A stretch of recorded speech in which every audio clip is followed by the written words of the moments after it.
की चीख सुनाई देती है और वो तुरंत पेड़ों के बीच से छलांग लगाते हुए उसकी ओर भागता है। वो जल्दी देखता है कि कुछ बैंडिट एक एल्फ लड़की को किडनैप कर रहे हैं और बात कर रहे हैं कि अगर वो उसे एप्स्टीन आइलैंड ले जाएं तो उन्हें बहुत पैसे मिलेंगे इसके। ये सब देखकर उसे याद आता है कि एक बार उसकी टीम पर भी बैंडिट ने हमला किया था और अब वही सब उस लड़की के साथ भी होने वाला था। उसे बहुत गुस्सा आता है, लेकिन सिल्विया से किए गए वादे को याद करते हुए वो खुद को काबू रखता है और तय करता है कि वो बैंडिट्स का पीछा करेगा, क्योंकि वो उसे किसी नजदीक ह्यूमन सेटलमेंट तक ले जा सकते हैं। शाम को जब बैंडिट आराम कर रहे होते हैं तो वो उस लड़की के साथ फन करने की बात कर रहे थे और आर्थर को अब और सहन नहीं होता। वो माना को कलेक्ट करना शुरू करता है ताकि इन पीडोफाइल को निपटाया जा सके। तभी वो देखता है कि वो जंगली जानवरों को मैजिक कलर की मदद से कंट्रोल कर रहे हैं। आर्थर जानवरों पर कुछ नट्स फेंकता है जिससे वो सतर्क हो जाते हैं और जोर से गुर्राने लगते हैं। बैंडिट्स घबरा जाते हैं क्योंकि इससे आसपास के सभी मॉन्स्टर आकर्षित हो सकते थे। तभी एक बैंडिट उन्हें मारने के लिए आता है। आर्थर इसी मौके की तलाश में था। वो अपनी माना से एक ब्लेड बनाता और चुपके से पीछे जाकर उसे काट देता है और फिर वो उसका नाइफ चुरा लेता है। तभी दूसरा बैंडिट वहां पर आता और आर्थर उसे भी मार देता है, लेकिन उसे एहसास होता है कि उसके शरीर में इतना स्टैमिना नहीं बचा कि वो ज्यादा देर तक लड़ सके। तभी तीसरा बैंडिट आता और आर्थर उस पर भी हमला करता है, लेकिन वो केवल उसकी टांग को ही घायल कर पाता है। बैंडिट अपने दोस्तों को बुलाता और कहता है कि उनके साथ एक यंग मेज है। चौथा बैंडिट बहुत खुश हो जाता है क्योंकि इतने छोटे उम्र का मेज बहुत रेयर होता है और उसे बेचकर वो बहुत पैसे कमा सकते थे। वो उसे नुकसान ना पहुंचाने की सोचता है और अपनी तलवार छोड़कर मैजिक से हमला करता है। वो मैजिक इन्फ्यूज्ड क्लाउज के साथ कूदता है जिससे जमीन फट जाती है। आर्थर किसी तरह उससे बचता और उसे लात मारने की कोशिश करता है, लेकिन वो बैंडिट काफी उससे तेज होता है। आर्थर उस पर थ्रेड से बंधा नाइफ फेंकता है, लेकिन वो उसे पकड़ लेता और तेजी से उसके ऊपर टूट पड़ता है। वो आर्थर को लात मारकर जमीन पर गिरा देता और उसे उल्टा पकड़ लेता है।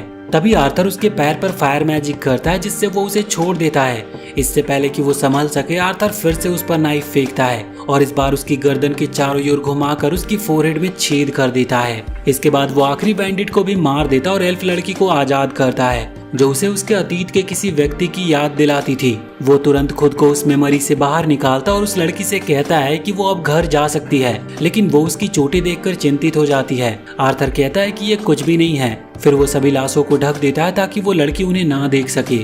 वो फिर कहता है कि वो एक एक्सीडेंट में मारे गए हैं और अब उसे वो परेशान नहीं करेंगे। फिर वो गैरेज में कुछ सामान ढूंढता और लड़की से कहता है कि वो घर चली जाए, लेकिन वो उसका हाथ पकड़ लेती है क्योंकि वो डरी हुई थी और उसे उसके साथ चलने की विनती करती है। आर्थर उस पर तरस खाता और उसे साथ ले जाने की इजाजत दे देता है। फिर वो इन इंस्लेव्ड मॉन्स्टर को देखता है और सोचता है कि उन्हें आजाद करना ठीक नहीं होगा, इसीलिए वो उन्हें मारने का ही फैसला करता है।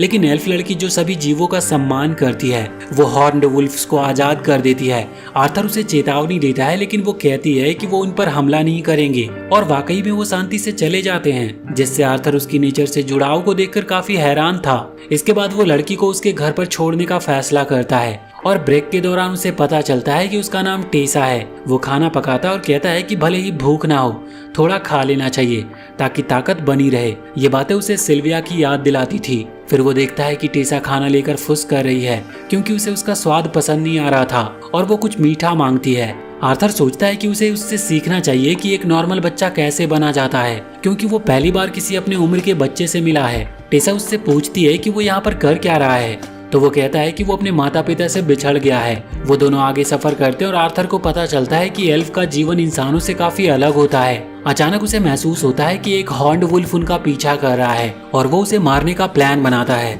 रात को वो टेसा को टेंट में सोने को कहता है और खुद बाहर निगरानी करता है। फिर वो सिल्विया के दिए हुए क्रिस्टल एग को देखता है और सोचता है कि ये आखिर है क्या। तभी टेसा उसे टेंट में बुलाती और कहती है कि वो उसके परिवार से ये बात छुपा लेगी कि उन्होंने साथ में टेंट में रात बिताई है, लेकिन आर्थर मना करता और कहता है कि वो ठीक है। फिर उसे समझ आता है कि टेसा टेंट में अकेले रहने से डर रही है, इसीलिए वो उसके अनुरोध पर टेंट में चला जाता है। वहाँ टेसा उससे कहती है कि सारे इंसान परवर्ट नहीं होते जिनकी बहुत सारी पत्नियां होती है। आर्थर बस सोचता है कि काश ये सच होता। वो पूछता है कि उसे ये किसने बताया। तो वो कहती है कि उसके दादा ने। आर्थर कहता है कि ऐसा केवल नोबल्स कर सकते हैं जिनके पास बहुत पैसा होता है, लेकिन टेसा उसकी बातचीत बीच में ही सोते हुए छोड़ देती है। अगले दिन वो फिर से अपना ट्रेवल शुरू करते हैं। टेसा अब आर्थर के साथ ज्यादा कंफर्टेबल थी, लेकिन आर्थर थोड़ा एनॉयड महसूस करता है क्योंकि वो जल्दी अपने परिवार को खोजना चाहता था।